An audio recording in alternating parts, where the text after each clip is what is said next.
오늘 읽어본 요한계시록 21장 그리고 요한계시록 22장 이 내용은 바로 요한계시록의 최종적인 장면을 잘 묘사하고 있습니다. 특히 천국을 다양한 모습으로 말씀을 이렇게 표현하고 있습니다.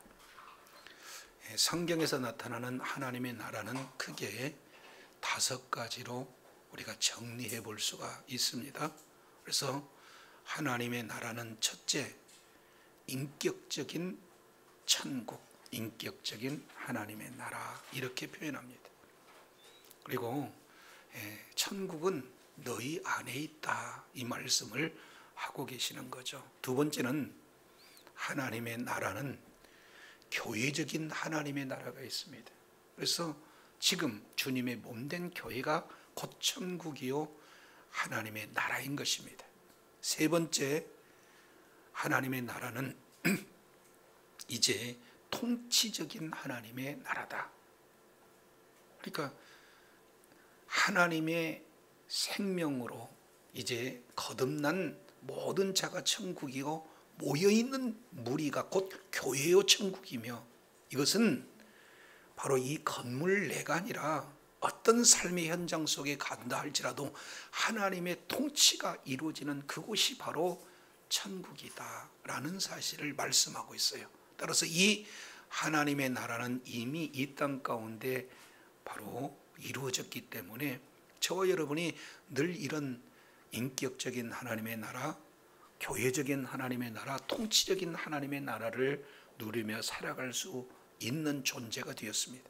이제 네 번째, 하나님의 나라의 특성, 이 내용은 장소적인 하나님의 나라예요. 이 장소적인 하나님의 나라는 우리 주님이 다시 오실 그때 우리가 모두 하나님과 영원토록 살는 그 장소, 이 내용을 천국 그리고 하나님의 나라 이렇게 표현합니다. 근데 이 네 가지를 압축 요약하게 되면은 예수님이 하나님의 나라인 거죠. 그래서 마태복음 4장 내용을 통해서 보면은 회개하라, 천국이 뭐예요? 가까이 왔다. 여기서 가까이 왔다 하는 이 내용은 시간적인 개념이 아니라 장소적인 개념을 우리가 조금 더 긴밀하게 살펴볼 필요가 있어요. 그래서 하나님의 나라는 원문으로 보면은 손에 닿을 거리와 있다. 따라서 천국은 바로 예수님을 말씀하고 있어요. 그래서 예수님을 믿는 개인이나 예수님을 이제 믿는 모든 공동체나 그리고 예수 그리스도의 통치가 있는 모든 곳이나 그리고 예수님과 함께 영원토록 사는 모든 내용이 바로 천국이 되어지는 줄로 믿습니다. 그래서 이러한 하나님의 나라 천국을 요한계시록 21장 이 내용은 크게 이제 이 모든 내용을 종합적으로 표현하고 있는데 1절, 2절 이 내용을 보니까 천국을 새 하늘과 새 땅, 이 실질적인 하나님의 나라 그리고 장소적인 하나님의 나라로 표현하고 있습니다. 두 번째, 그 천국을 새 예루살렘이라고 표현하고 있어요. 천국은 누구도 경험해 본 사람이 없어요. 그렇기 때문에 사도 요한에게 천국을 보여줬는데 천국을 설명할 길이 없으니 새 예루살렘으로 바로 묘사해서 상징적으로 설명해 주고 있는 것을 보게 됩니다. 이해를 돕기 위해서 우리가 말씀을 드린다면 아마 조선 세종대왕 때 만약에 무슨 타임머신을 타고 지금 2000년대의 사람이 쑥 이렇게 자동차를 타고 갔다 이렇게 표현한다면 그때 당시에 자동차를 아무리 설명한다 할지라도 조선시대 사람들은 그들의 사용하는 언어나 상상력이 거기까지 미치지를 못하니까 어떻게 하겠어요? 뭔가 상징화해서 설명할 거 아닙니까? 자동차인데 이게 뭐라고 표현해야 될까요? 큰 쇳덩이가 네모로 됐는데 마치 빠르기가 말보다도 빠른데 그 안에 사람들이 아주 많이 타고 있는데도 안전하고, 말 탔는 것 같은데도 비도 가리고 햇빛도 가리고 그 속에서 시원한 바람이 나오는데 이게 여름인지 겨울인지 구분이 안 된다, 이렇게 표현하면은 그때 사람들은 고개를 끄덕거리는데 그게 자동차입니까? 아니잖아요. 그래서 새 하늘과 새 땅을 새 예루살렘으로 상징화시켜서 저와 여러분들에게 보여주는데, 그것이 마치 신랑을 위해서 준비된 신부와 같이 아름다운 모습, 존귀한 모습, 영광스러운 모습을 보여주는 거죠. 그런데 그 안에 천국된 자가 천국 안에서 사는 그 신부의 모습은 마치 주의 영광으로 가득 찬, 그리고 보석과 같은 존재라는 사실을 우리 주님께서 보여주고 계시는 거죠. 그래서 마태복음 13장 천국 비유장에서 예수 그리스도의 보혈을 값을 지불하고 살 만큼 보석과 같은 존재, 진주와 같은 존재를 저와 여러분에게 비유해서 설명을 해주고 있는 것을 우리가 살펴볼 수가 있습니다. 자, 그래서 이렇게 하나님의 나라는 장소적인, 통치적인, 그리고 교회적인, 그리고 인격적인 하나님의 나라, 바로 예수 그리스도의 모든 것들을 잘 표현해서 말씀을 하고 계시는데, 자, 오늘 이 내용을, 본문 내용을 자세히 살펴보면은 하나님의 나라를 조금 더 구체적으로 본다면 새 예루살렘을 두 모습으로 설명해 줘요. 그래서 21장 1절부터 21절까지는 그 예루살렘을 밖에서 보는 모습으로 보고 있지만 22절부터는 이제는 그 예루살렘 성 내부를 들어가서 보는 그런 내용을 표현하고 있습니다. 따라서 오늘 계시록 21장 22절 이 내용 속에서 새 예루살렘에서의 생활 5가지 내용을 잘 표현하고 있는데, 이 말씀을 근거로 해서 세상 뭡니까? 왕들, 땅의 왕들의 영광이라는 제목으로 은혜를 나누고자 합니다.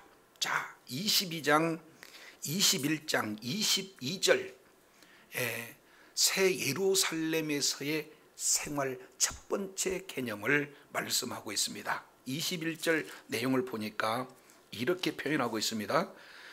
22절이죠. 성 안에서 내가 뭘 보지 못했다? 왜?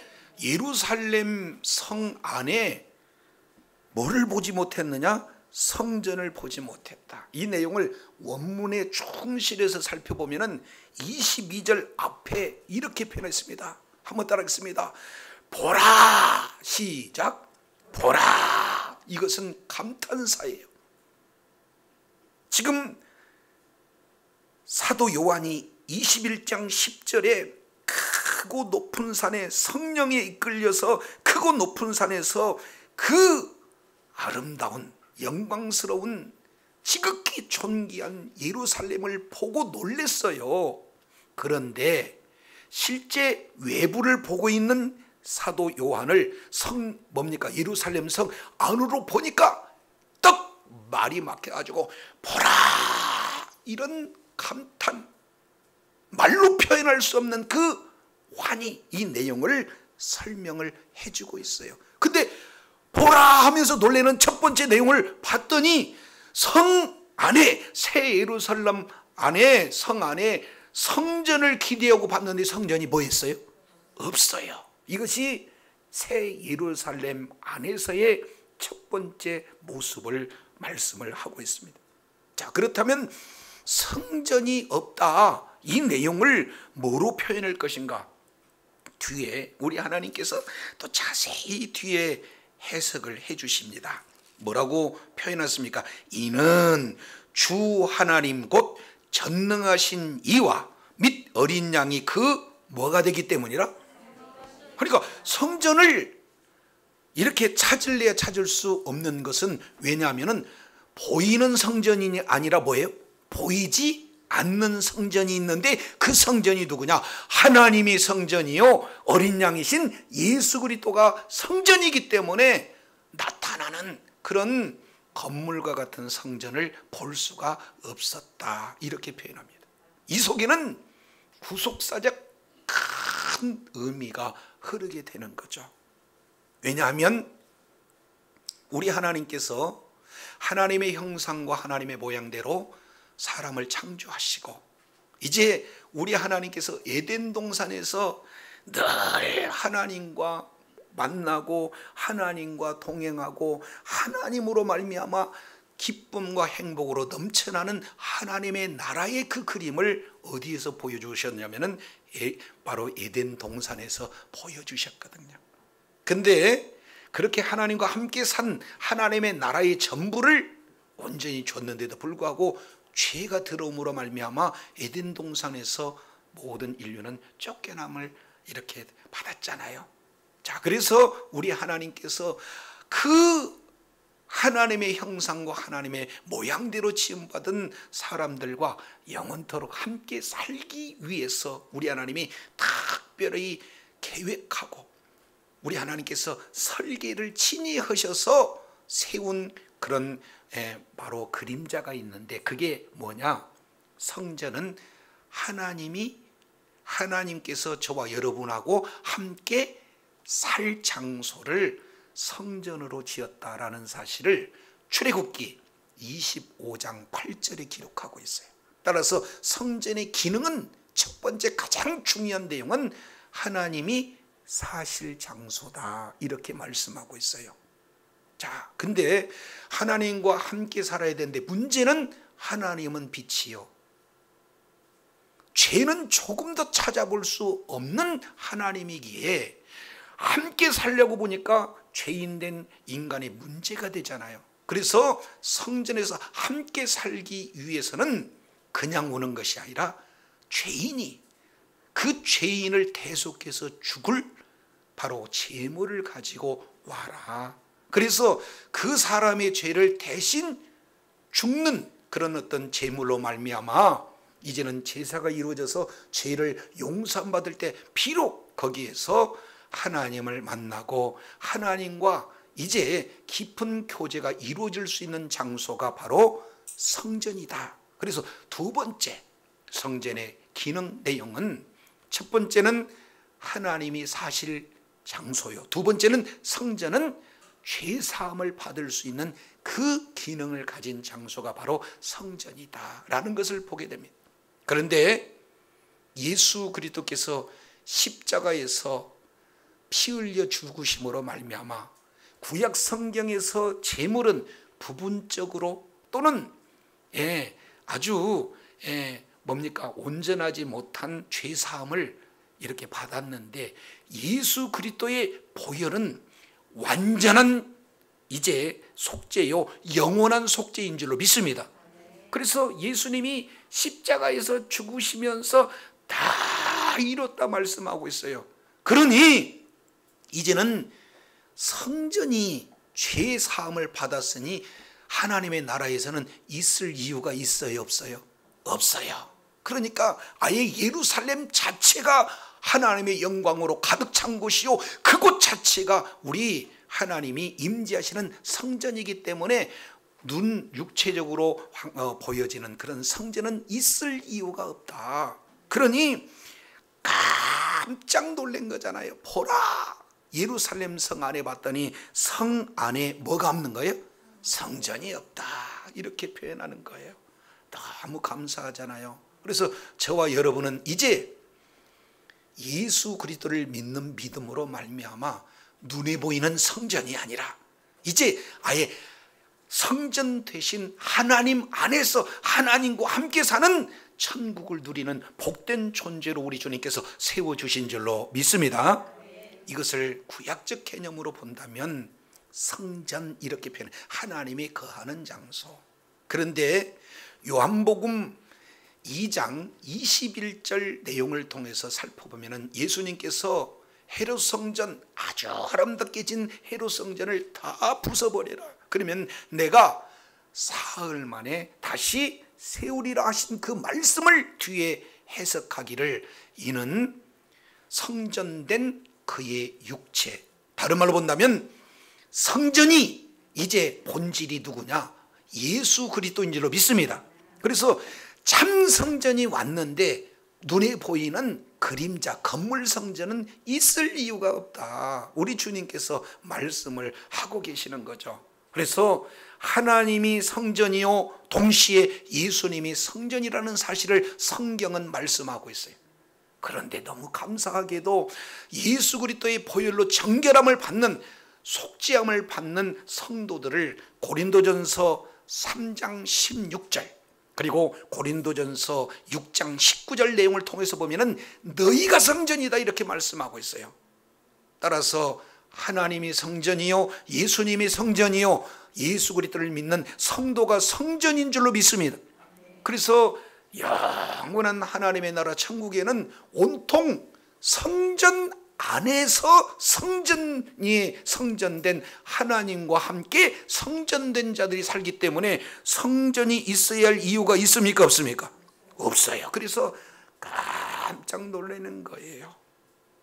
저와 여러분, 이런 내용은 이제는 무엇을 크게 의미하느냐, 바로 구속사적 내용으로 보면 우리들의 모든 죄 문제는 완벽하게 해결되어서 하나님과 영원히 사는 곳이, 그곳이 천국인 줄로 믿습니다. 동시에 에덴 동산에서 우리가 쫓겨났던 저와 여러분이 이제 에덴 동산의 회복이 완벽하게 이루어지는 곳이 바로 천국 완성의 내용, 바로 요한계시록 21장에 그대로 22절에 표현됐다는 것을 기억하시기 바랍니다. 자, 두 번째입니다. 예루살렘 성전 안의 내용은 하나님이 함께하고 이제는 늘 주님과 동행할 수 있는 그런 내용도 되지만, 두 번째 23절 내용을 봤더니 두 번째 어떻게 표현하고 있습니까? 23절 보니까 그 성은 뭐가 쓸데없는 곳이래요? 해나 달의 비침이 뭐예요? 쓸데가 없다, 이렇게 표현해요. 이게 무슨 말인가? 내용을 봤더니 뒤에 또 우리 주님께서 이는 하고 설명을 해주고 계세요. 뭐라고 설명하고 있습니까? 하나님의 영광이 비치고 어린 양이 그 등불이 되심이니라, 이렇게 말씀하고 있어요. 참 감사한 내용입니다. 이제는 이 세상에 사실은 뭡니까? 이 태양빛도 달빛도 없는 그 장소, 그 내용이 바로 천국의 표현을 그대로 이렇게 표현을 해주고 계시는 것을 우리가 살펴봅니다. 자, 이것은 우리가 지난 시간 내용을 통해서도 살펴봤지만, 하나님께서 임재하시는 그곳은 하나님은 영이기 때문에 우리가 알 수도 없잖아요. 그래서 하나님이 영이시지만 영이신 하나님이 임재하고 계시는 그 장소는 주의 영광으로 충만했음을 우리는 성경을 통해서 살펴볼 수가 있어요. 그 장소가 바로 출애굽기 19장 시내산 위에 하나님의 영광의 구름으로 덮이고 하나님의 영광으로 충만한 그 내용이 출애굽기 40장 그리고 열왕기상 8장 이 내용을 통해서 보면은 성막이 완성됐을 때, 그리고 성전이 완성되었을 때 주의 영광으로 가득 찬 줄로 믿습니다. 그러니까 주의 영광이 가득한 장소는 바로 찬란한 그 빛으로 이제 비춰지는 그런 장소이기 때문에 이 세상의 빛하고는 차원이 다르는 그런 빛을 말씀하고 있는 것을 보게 됩니다. 그런데 그 영광이, 예수님이 성전이라면 또 성전이신 예수님에게 뭐가 보여져야 되는 거예요? 영광이 보여져야 되는데, 이 내용을 출애굽기 17장 변화산 사건의 내용을 보니까 이제 예수님과 함께했던 베드로, 야고보, 요한 세 제자가 변화산에서 봤더니 예수님이 영광으로 변화가 되어지는 거잖아요. 이 세상이 어떤 것보다 희귀가 비교할 수 없는 흰 곳, 주의 영광으로 가득 찬 곳, 그곳에서 이제 예수님이 얼마나 큰 영광의 모습인가를 봤으니, 그렇다면 이런 내용을 우리가 살펴보았을 때, 우리가 그러면 성전이면 우리에게도 뭐가 있어야 되는 거예요? 여호와의 영광이 있어야 되잖아요. 그래서 고린도전서 3장 6절부터 이제 18절까지 이 내용을 통해서 살펴보면은 새 언약의 일꾼에게 주어지는 그 영광은 모세의 영광과 비교할 수 없는 그 영광이다. 그래서 주의 성령으로 영광이 이르게 하시는 그런 놀라운 말씀을 우리들에게 허락해 주시잖아요. 그래서 새 예루살렘은 무엇으로 가득 찬 곳이냐? 주의 영광으로 가득 차십니다. 하나님이 영광이세요. 예수님이 영광이세요. 예수를 믿는 믿음을 가진 모든 자들이 그 영광을 담고 있는 그런 내용이기 때문에 영광 가운데 놓여 있어요. 그러니 이 세상에 나타나는 해달 비침이 뭐한다? 쓸데가 없다, 이렇게 표현하는 거예요. 재미있는 표현으로 사람들이 그러잖아요. 야, 포크레인 앞에서 삽질하냐? 의미가 없다는 거잖아요. 태양빛 아래 촛불이 무슨 의미가 있겠어요? 그런 것처럼 하나님의 영광, 그 찬란한 영광 아래 해의 영광, 달의 영광은 아무런 그런 존재 가치도 없는 그런 내용이에요. 이것을 우리가 영적인 부분으로 본다면 이제는 그곳에는 흑암이 완전히 없어지는 장소라는 것을 말씀하고 있다는 것 기억하시기 바랍니다. 그래서 흑암의 본질적인 요소가 뭡니까? 사탄 마귀예요. 이제 사탄 마귀는 하나님을 대적한 그들의 최종적인 결말은 불못에 들어갔잖아요. 그래서 어둠 가운데 어둠의 주관자, 바로 사탄이가 없는 그곳이기 때문에 그곳에는 이제는 뭡니까? 어둠이 없는 거예요. 해와 이제 달의 비침이 쓸데가 없다. 그 얘기는 주의 영광으로 가득 찬 그곳이요, 한마디로 본다면은 그곳은 어둠이 없는 장소다, 이렇게 표현하는 거예요. 주의 영광으로 가득 찬 곳, 그것을 뒤에 이렇게 표현합니다. 25절 내용을 보니까 22장 5절입니다. 22장 5절 내용을 보니까 다시 뭐가 없겠고? 밤이 없겠고, 이런 단어를 써요. 그리고 그 앞에 내용을 보니까 25절도 21장 25절도 거기에는 밤이 없겠고, 이렇게 표현을 하고 있어요. 그러니 밤이 없는 하나님의 영광만 가득한 곳, 예수 그리스도의 영광으로 충만한 곳, 성도들의 영광으로 충만한 그곳이니 이 세상의 해와 달과 그런 빛, 이 내용은 온간데 없는 내용이다. 사탄이는 완전히 심판되어져 있는 그런 어떤 모습을 말씀하고 있습니다. 그래서 새 예루살렘 안에는 성전이 없고 또 이 세상에 나타나는 해달의 빛이 없는 장소, 이렇게 말씀하고 있어요. 세 번째 내용을 통해서 살펴보면 24절에 아주 중요한 내용을 말씀하고 있습니다. 자, 24절 우리 다 같이 한번 읽겠습니다. 시작. 만국이 그 빛 가운데로 다니고 땅의 왕들이 자기의 영광을 가지고 그리로 들어가리라. 예루살렘 성 안에의 세 번째 그 생활의 내용을 보면은 24절 상반절에 만국이 뭐합니까? 그 빛 가운데로 다니고, 이런 표현을 하고 있어요. 그러면 여기서 만국이 뭔가? 좋은 성경은 그 만국 앞에 별 표시가 되어 있습니다. 그리고 그것을 따라가 보면은 이렇게 기록을 해놨어요. 구원받은 만국. 한번 따라하겠습니다. 구원받은 만국. 시작. 여기서 만국은 구원받은 만국이에요. 그래서 만국에는 하나님을 대적하는 만국이 있고, 그리고 이제 구원받아야 할 망국이 있으며 동시에 구원받은 망국, 세 부류로 지금 소개되고 있는 부분을 우리가 살펴볼 수가 있습니다. 근데 여기서 나타나는 망국은 무슨 왕국이냐? 구원받은 왕국이다. 그래서 학자들은 이 말씀을 조금 더 하나님의 정확한 의도를 깨닫기 위해서 원문으로 들어갑니다.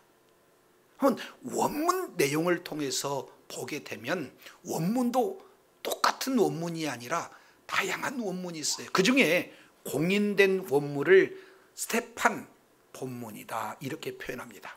그리고 알란 레슬판이라는 그런 원어가 있어요. 조금 어렵지만, 그런데 스테판 공인 본문에는 이 만국을 뭐라고 표현하냐면은 에트노스라는 단어를 씁니다. 에트노스. 그것은 뭐냐? 구원받은 만국. 근데 알란 레스팔에서는 그냥 만국이라고 이렇게 표현한 것이에요. 자, 그러면 구원받은 만국이 어디로 이렇게 다닙니까? 그래요. 성전이 안 보이고 해나 달의 비침이 없는 그곳에 봤더니, 아니 그 찬란한 빛 가운데 자유롭게 다니는 자가 있는데 그 자유로운 자가 누구냐? 구원받은 만국이다. 이것을 우리가 살펴볼 수가 있어요. 그러면 구원받은 이 만국을 뭐라고 표현하고 있냐? 이 내용을 표현하니까 19장 1절에 보니까 그 일 후에 내가 들으니 하늘에 하다한 무리가 큰 음성 같은 것으로 있어 이르되 할렐루야 하고 천국에서 찬양하는 허다한 무리, 이를 얘기하는 거고, 이 허다한 무리를 7장 9절에는 뭐라고 표현했냐면은 바로 아무도 셀 수 없는 큰 무리, 아무도 능히 셀 수 없는 큰 무리, 이렇게 표현하는 거예요. 이것을 뭐라고 표현하냐면 구원받은 무리들, 이렇게 표현하는 거고, 실질적인 저와 여러분의 적용은 예수 그리스도를 믿는 믿음을 가진 모든 자들이 만국, 다른 말로 구원받은 만국이요, 이제 하나님의 나라에서는 바로 하나님의 자유로 충만한 곳이 바로 예루살렘에서 생활인 줄로 믿습니다. 그래서 빛 가운데로 다니는 거예요. 자, 이것이 세 번째 내용을 말씀하고 있습니다. 네 번째 이 내용은 24절 하반절에 보니까 땅의 왕들이 무엇을 가지고? 자기 영광을 가지고 그리로, 어디로? 그리로 들어오리라 해서, 그리로는 뭡니까?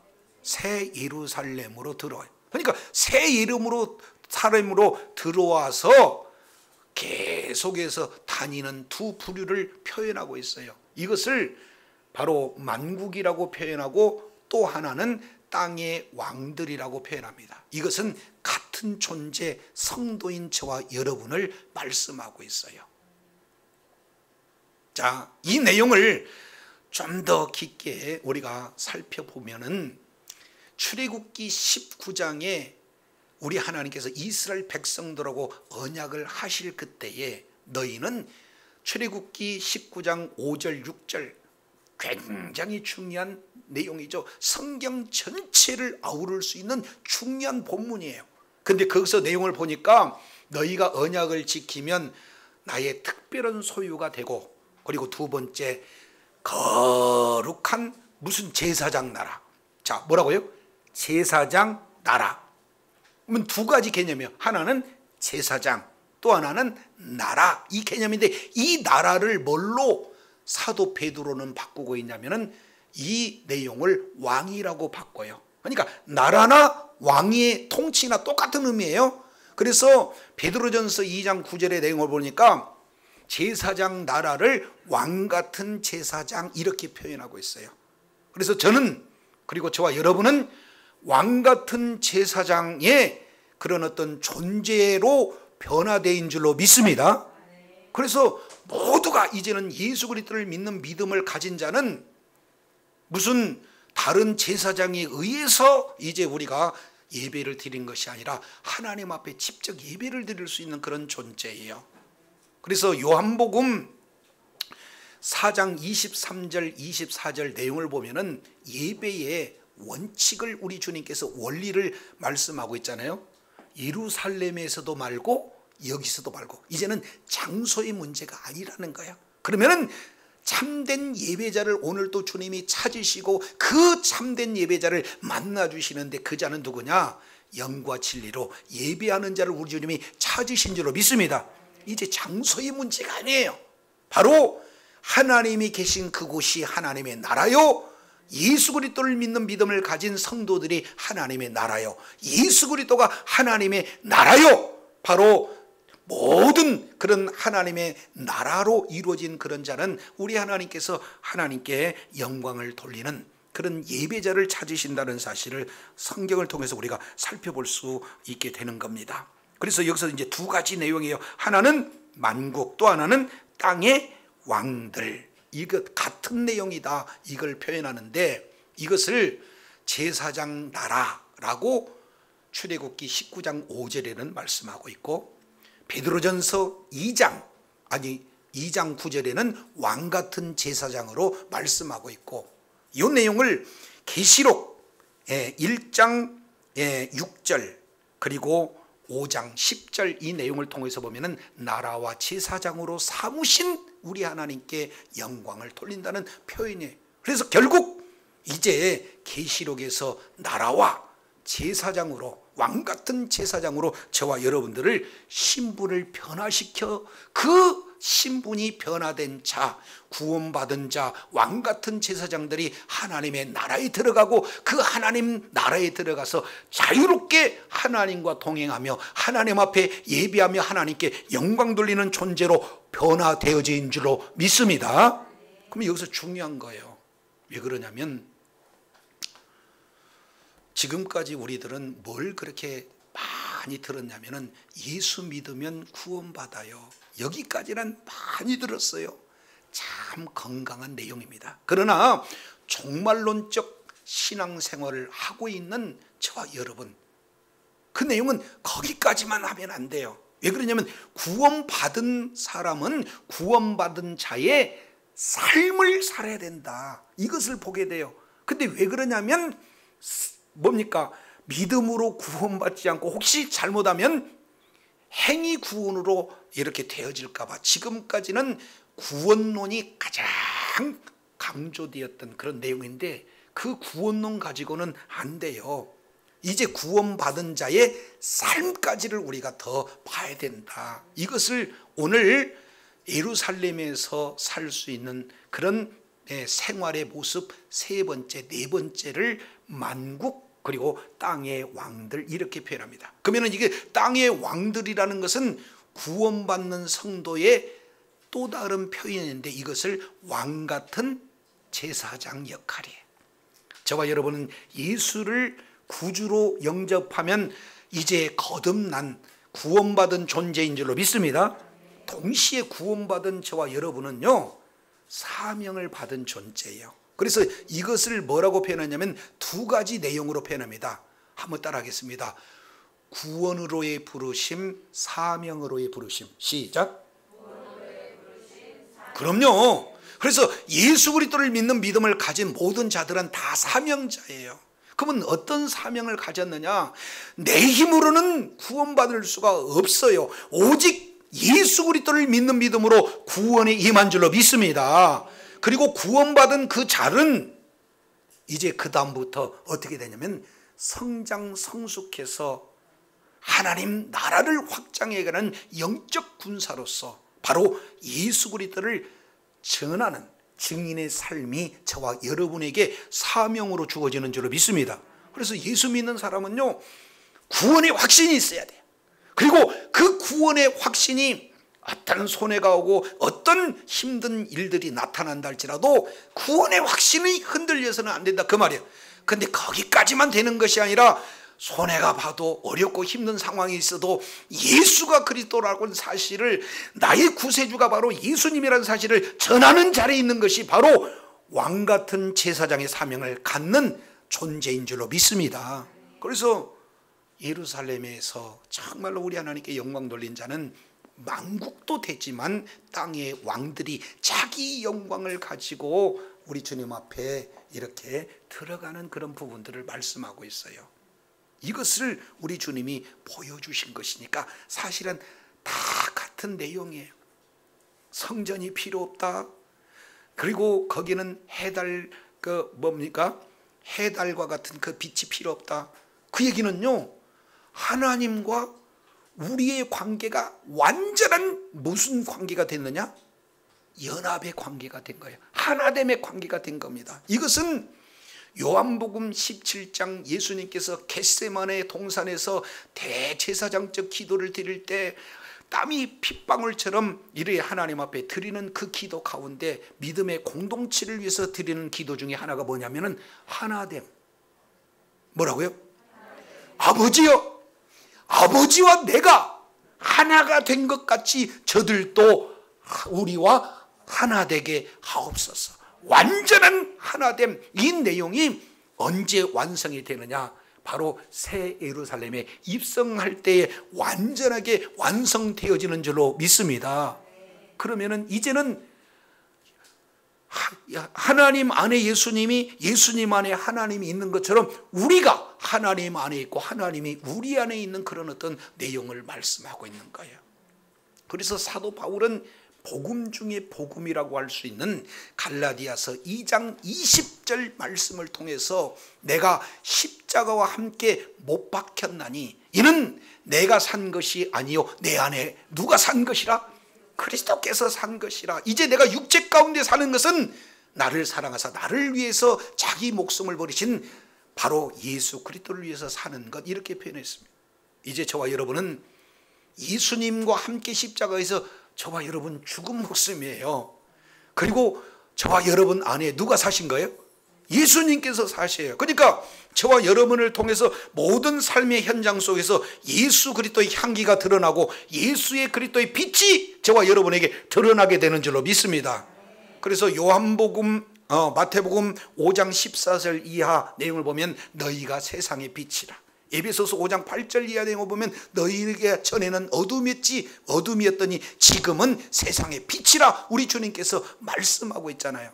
그러니 하나님이 빛이요 예수님이 빛이요 성도들이 비친 그 영광스러운 그 장소, 이미 죄 문제 완전히 해결돼서 하나님과 영원토록 동행하며 자유롭게 거니는 그 하나님의 그 나라, 그 속에 성도들에게 주어지는 모습은 우리들의 노력이 아니라 전적인 예수 그리스도를 믿는 믿음으로 들어가게 되는 줄로 믿습니다. 동시에 사명을 담당했을 때 그런 자들이 누리는 장소다, 이렇게 표현한 거예요. 그래서 무슨 일이 있다 할지라도 구원의 확신이 흘려서는 안 되고 그 구원의 메시지를 많은 만방에 증거했을 때 우리 하나님께서는 뭐라고 표현하냐면 24장 내용을 보니까 그것을 자기 영광이다 표현해요. 하나님의 영광 따로 있고 우리들의 영광 따로 있는 것이 아니라 이제 완전한 연합체가 되기 때문에 하나님이 내 안에, 내가 하나님 안에 있으니 저와 여러분이 무슨 삶을 살든지 먹든지 마시든지 무슨 일을 하든지 하나님의 영광을 올려드릴 때 그 나타나는 영광을 우리 주님은 바로 하나님의 영광이요 저와 여러분의 자기 영광, 이렇게 표현하고 있다는 것 기억하시기 바랍니다. 늘 삶의 현장 속에서 주님의 영광을 드러내 우리 하나님 앞에 영광 돌리는 복된 은혜가 있어야 될 줄로 믿습니다. 다섯 번째, 새 예루살렘에서의 생활 다섯 번째 내용을 보니까 25절에 기록하고 있습니다. 자, 25절 내용을 보니까 낮에 뭐가 성문들이 도무지 닫지 아니하리니, 왜냐하면 1번 그곳에서 밤이었고 2번 사람들이 만국의 영광과 존귀를 가지고 그리로 들어오기 때문이다, 이렇게 표현하는 거예요. 자, 보니까 예루살렘 성에는 문이 닫혀져 있을까요? 열려져 있을까요? 열려져 있어요. 그러면 열려져 있다는 의미를 우리가 알아야 되잖아요. 그죠? 예. 예전 시골에 가보면은 저희도 저희 집 앞에 대문이 없어요. 그리고 뭐 제주도 가면은 집집마다 대문이 없대. 그 얘기는 뭐 크게 이렇게 훔쳐가고 또 이렇게 해야 할 그런 그런 문화가 아니라는 거죠. 그러니까 대문 그 내용은 안전을 지키고 또 보호하고 그런 내용 아니겠습니까? 근데 하나님 나라가 와서 봤더니 문은 있는데 그 문이 열려져 있어요. 그 얘기는 아무나 들어온다 그 얘기 아니라 그 문으로 들어가는 것은 오직 예수 그리스도를 믿는 믿음 안에 들어가지만 문이 열려 있다 그 얘기는 이제 해할 수 있는 모든 악한 영들, 어둠의 영들은 이미 불못에 어떻게 됩니까? 다 들어갔어요. 다 들어갔어. 그래서 성 안에 있느냐 성 밖에 있느냐 이 내용을 천국 같다 지옥 같다 이렇게 표현하는 겁니다. 자, 22장 15절 내용을 보면 개들과 숙객들과 행음자들과 살인자들과 우상숭배자들과 및 거짓말을 좋아하는 자들마다 성 어디에 있다? 성 밖에. 다른 말로 이 성 밖에 있는 자들은 21장 8절 내용을 보니까 지옥에 있다 이렇게 표현해요. 똑같은 내용이. 그것을 해석해 주고 있는 것이 21장 8절에 보니까 행음자, 술객, 우상숭배자들, 거짓말자들은 다 불과 유황 못에 타는 못에 참여한데 이게 바로 지옥불이다. 그래서 성 밖은 지옥, 성 안은 천국 이렇게 표현을 하고 있어요. 그래서 성 안에 있는 진정한 신부가 누구냐? 21장 9절에 신부를 보여주리라 하고 아름다운 신부의 살 수 있는 장소를 보여주며 또 신부의 아름답고 존귀하고 영광스러운 모습을 보여주면서 진짜 신부가 누구냐 봤더니 신부가 24절에 만국이고 땅의 왕들인 자들을 신부다 이렇게 표현하고 있어요. 근데 그곳의 신부들이 신랑 되신 예수님과 영원토록 살 수 있는 그 장소는 문이 없다. 그 얘기는 완전한 보호가 있는 곳이. 그곳은 이제 뭐가 없느냐? 밤이 없다는 겁니다. 자, 이 밤이 없다 하는 이 내용을 우리가 잘 알아야 됩니다. 이 밤은 바로 물리적인 그런 어떤 밤도 될 수 있지만 창세기 1장 내용을 통해서 보면은 자, 첫째 날, 둘째 날, 셋째 날, 넷째 날 이렇게 표현하면서 이렇게 얘기해요. 이는 첫째 날을 저녁이 되고 아침이 되니 이는 무슨 날이다? 첫째. 그래서 저녁이 되고 아침이 되고 저녁이 되고 아침이 되고 이런 표현들을 계속 반복하고 있어요. 그 얘기는 밤이다 라는 이 밤의 이 내용은 무엇을 지금 설명을 하고 있습니까? 이 밤이라는 이런 어떤 내용은 밤의 내용은 한마디로 본다면은 날의 경계를 얘기합니다. 뭐라고요? 날의 경계. 그러니까 날이 되려면 밤이 먼저 있고 그 다음에 낮이 있어야 되는데 밤 자체가 없어져 버린 거죠. 그러니 날이 있어요 없어요? 그러니까 이제는 천국에서는 여기 이 세상처럼 2001년이 있고 2002년이 있고 2010년이 있고 이런 개념이 아니고 거기는 한 날로 되어 있어요. 영원한 뭐예요? 한 날로 되어 있는 그런 부분들이 완성이 되어지는 겁니다. 그래서 이제 천국에서는 영원한 현재로 영원토록 사는 곳이 바로 천국이다. 이것을 말씀하고 있어요. 유대인들은 이게 목축업을 하고 있기 때문에 목축업을 하는 사람들은 낮에 움직일 수가 없어요. 너무 더우니까. 그러니까 뭡니까? 밤이 되면 그때부터 움직이는 민족입니다. 그래서 우리는 새벽이 되고 저녁이 돼야 하루인데 그들의 개념은 밤이 되고 아침이 되는 그런 의미를 말씀을 하고 있는 거죠. 자, 이런 상황 속에서 밤이 없다는 것은 이제 날 개념이 없어지는 거고 영원한 한 날로 있는 곳이 바로 천국이고 거기서 영원토록 현재의 그런 진행형으로 예수님과 함께 영원토록 이렇게 사는 거예요. 예수님께서 빛이 되시고 그리고 예수님이 성전이 되어주시고 그리고 예수님이 이제는 뭡니까? 우리들이 그 가운데서 만국으로 들어가서 찬양하며 하나님의 도우심을 온전히 누리는 그런 장소가 바로 새 예루살렘의 삶이요 천국의 삶의 모습이다. 이것을 5가지 내용으로 잘 이렇게 기록하고 있는 것을 보게 됩니다. 그런데 그 안에 들어갈 자와 들어가지 못할 자를 구분하고 있죠. 들어갈 자는 누굽니까? 27절 하반절 내용을 보니까 어린 양의 생명책에 기록되던 자들만 들어가고 못 들어갈 자는 누구냐? 속된 것, 가증한 것, 거짓말한 자는 그리로 들어갈 수가 없어요. 그러면 여기서 속된 것, 가증한 것, 거짓말하는 이 의미를 우리가 조금 더 잘 살펴보려면은 이제 속되다 그 얘기는 예수 그리스도를 믿는 믿음을 이렇게 가졌을 때 모든 죄 문제를 해결받는 줄로 믿습니다. 그러니까 속되다 그 얘기는 아직 죄 문제가 해결되지 않는 불신자를 말씀하는 거고, 가증하다 이 내용은 우상 숭배자를 말씀하는 거예요. 거짓말한 것은 예수님을 믿는 믿음만이 구원을 받는다 그 사실을 거부하는 그런 자들이 뭡니까? 거짓말하는 그런 자들이다. 그래서 말씀을 대적하고 진리를 대적하고 예수님을 대적하는 그런 자들이 거짓말쟁이. 그래서 천국은 예수님의 진리를 배격하고 하나님보다도 우상, 이런 돈, 명예, 그런 여러 가지 그런 삶의 영역 속에서 이렇게 진행하는 그것을 따르며, 그리고 이제 죄의 문제가 해결되지 않는 그런 자들, 이런 자를 속되고 가증하고 거짓말한 자다 이렇게 표현하는데, 이것을 17장 내용을 보면은 이런 자들입니다.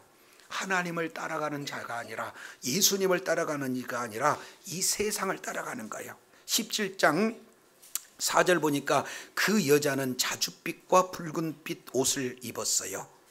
이 내용은 이 세상의 화려함입니다. 그래서 금과 보석과 진주로 꾸몄어요. 그들의 생가치는 금, 보석, 진주, 이 내용이 최고예요.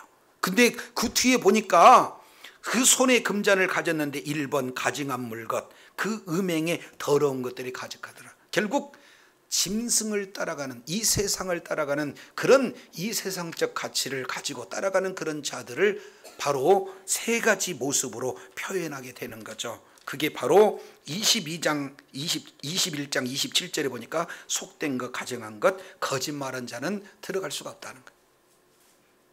근데 생명록에 기록된 자들은 그 속에 들어간다, 이 내용을 말씀하고 있잖아요.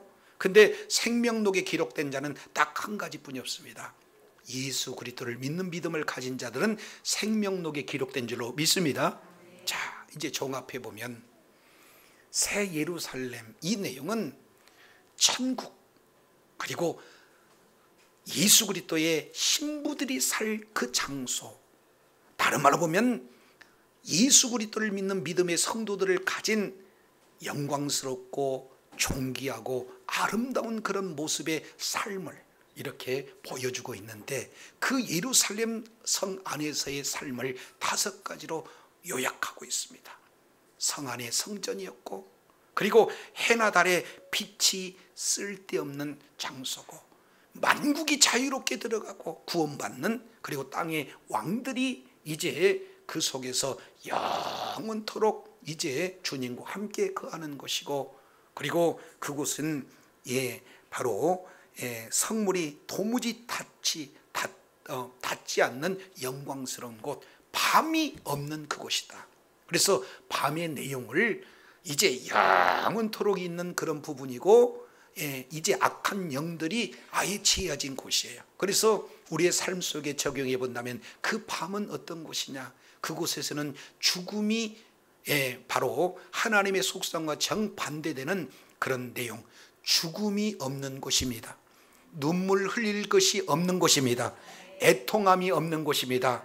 거기는 악한 자가 없는 곳입니다. 거기는 사망도, 이제 사망의 주관자인 사탄도 없는 곳이 바로 밤이 없다는 내용인 줄로 믿습니다. 그런데 생명록에 기록된 그런 자들이 그 속에서 영원토록 이렇게 누린다는 그림을 저와 여러분들에게 보여주고 있어요. 주님 오시는 그날까지 무엇보다도 예수 그리스도를 믿는 믿음을 배반하지 않기를 바랍니다. 끝까지 구원 확신을 소유하기 바랍니다.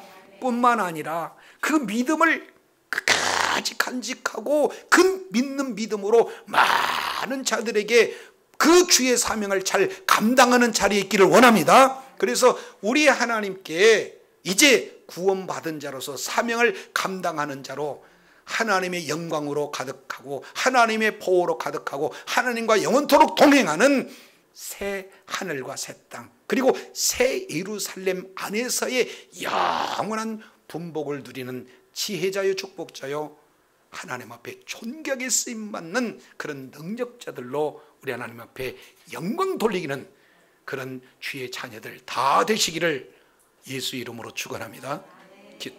기도하겠습니다.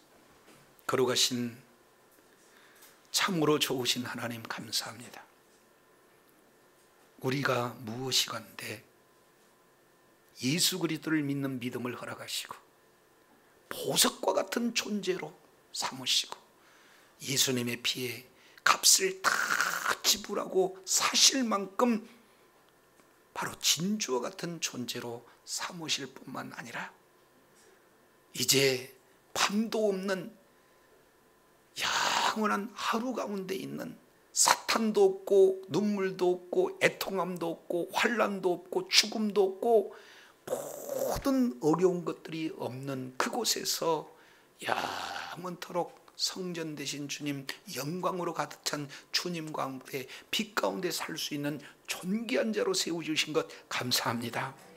이제 이 내용이 그저 지식으로만 남은 그런 비전이 아니라 생명이 되어서 끝까지 어려운 환경 속에서도 예수 믿는 믿음을 간직할 뿐만 아니라 주어진 사명 증인의 삶을 잘 감당해서 이 땅에서도 천국을 누리고 다시 오실 주님이 이제 우리를 이끌어 주실 그 나라에서 천국의 주인공이 되어 우리 하나님께 영광 돌리는 축복의 자녀들, 능력의 자녀들 다 되게 하여 주시옵소서.